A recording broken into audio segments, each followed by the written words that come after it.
भविष्यवाणी 77। जब छायाएं जीवित होने लगे। अगर एक दिन आपको अपनी ही परछाई हिलती हुई दिखे और वो आपके आदेश पर नहीं बल्कि अपने हिसाब से चले, तो समझ लीजिए समय बदलने वाला है।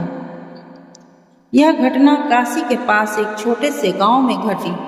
गांव में एक पुराना हनुमान मंदिर था, जिसके बारे में कहा जाता है कि वहां अजीब घटनाएं होती रहती हैं।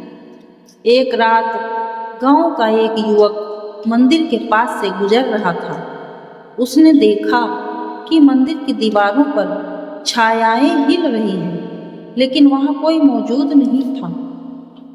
पहले उसने सोचा यह हवा के कारण हो सकता है, लेकिन तभी उसने अपनी ही परछाई देखी।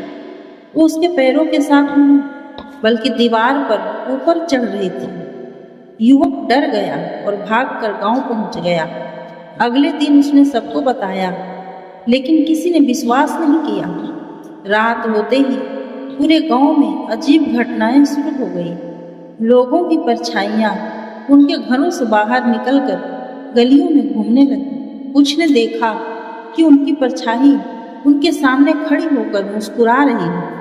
गांव के पुरोहित ने कहा, यह संकेत है, यह दृश्य शक्ति अपनी उपस्थिति दर्ज करा रही है। जब छायाएं जीवित होने लगे तो समझो कि अंधकार का युग करीब है। गांव ने मिलकर महामृत्युंजय जाप किया और कुछ दिनों बाद ये घटनाएं रुक गई। लेकिन आज भी उस मंदिर की दीवारों पर कभी कभी हिलती छायाएं देखी जाती हैं।